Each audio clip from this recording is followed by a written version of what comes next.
This Charminar. നമ്മളിപ്പോൾ 5 വർഷത്തിന് ശേഷം വീണ്ടും ചാർമിനാറാണ് വന്നേക്കോണ്ട.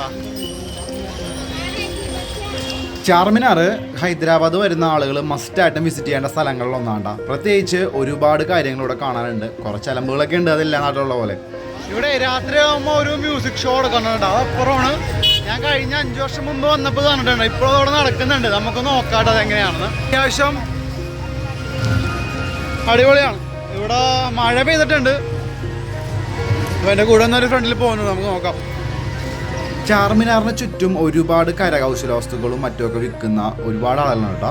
പ്രത്യേകിച്ച് ഇതിന് ചുറ്റും വന്നിട്ട് ഒരുപാട് കച്ചവട സ്ഥാപനങ്ങളാണ് ഇന്ന് നമുക്ക് കാണാൻ സാധിക്കുന്നത്. ടൂറിസ്റ്റുകളെ ആകർഷിച്ചാണ് ആ സംഭവങ്ങളൊക്കെ ഇവിടെ നിലകൊള്ളുന്നത്. പിന്നെ ഒരുപാട് നല്ല അടിപൊളി ഭക്ഷണ പദാർത്ഥങ്ങൾ കിട്ടുന്ന സ്ഥലങ്ങൾ ഇതിന് ചുറ്റുമുണ്ടോ. ഇവിടെ രാമനവമിയാണ്, അതിൻ്റെ ഒരു പരിപാടി കൊണ്ട് ഭയങ്കര തിരക്കാണ് ഇവിടെ സത്യത്തിൽ. അതുകൊണ്ട് പല ഷോപ്സും ക്ലോസ്ഡാണ്.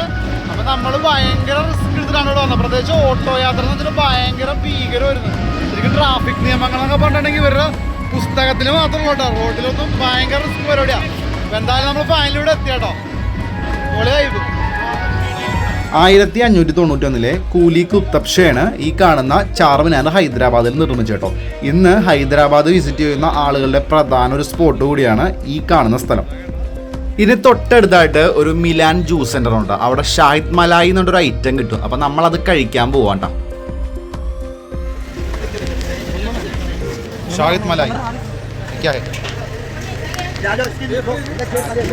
പൂച്ചപ്പഴം, അതേ പൂച്ചപ്പഴം അല്ലേ? നമ്മുടെ നാട്ടിലെ പൂച്ചപ്പഴം എന്ന് പറഞ്ഞില്ല സാധനം. ഷാഹിദ് മലായ മിക്സാണ്. പൂച്ചപ്പഴം ഉണ്ടോ? പക്ഷെ ഒരു പുളി ഉണ്ടല്ലോ, ഒരു പുളിപ്പൊരു ടേസ്റ്റ് എനിക്ക് അത്ര സുഖമായിട്ട് ഫീൽ ചെയ്തില്ല. പക്ഷെ ഇത് നമ്മുടെ നാളെ മറ്റേ പൂച്ചപ്പഴം എന്ന് പറഞ്ഞ സാധനമില്ലേ, ഞങ്ങൾ അവിടെ പറയും ആ സെയിം. ഇതിനെ വേറെ എന്തോ ഇത് മൾബറിയാണ്, പക്ഷെ സെയിം അതേപോലെ. ഇപ്പോൾ ഒരു സാധനം കഴിച്ചപ്പോൾ ഒരു കടി കിട്ടിയതാണ്ട.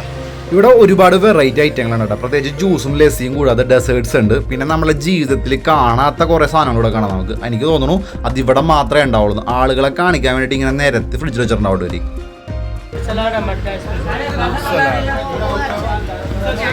ഷോപ്പിൽ തന്നെ ഒരു ഡിസ്പ്ലേ ചെയ്തിട്ടുണ്ടാവും എന്തെല്ലാം ഐറ്റം ഉണ്ട്, അത് എത്ര രൂപയാണ്, എങ്ങനെയാണെന്നൊക്കെ കേട്ടോ. അപ്പോൾ ഇത്രയും സാധനങ്ങളാണ് അവിടെ ഉള്ളത്. നമ്മൾ വേറെ 1-2 ഐറ്റങ്ങൾ വാങ്ങി ടെസ്റ്റ് ചെയ്ത് നോക്കിട്ടോ. മെയിനായിട്ട് ആളുകൾ വന്നത് ഈ ഒരു സംഭവം കണ്ട് ഫോട്ടോ എടുക്കാനും പിന്നെ ഇതിനെ ചുറ്റും ഒരുപാട് മറ്റേ വ്യാപാര സ്ഥാപനം കച്ചവടക്കാരൊക്കെ കേട്ടോ. അപ്പോൾ നമ്മളിതൊക്കെ കണ്ട് പയ്യനെ ചാർമിനാറിനോട് വിട പറയാണ്ട.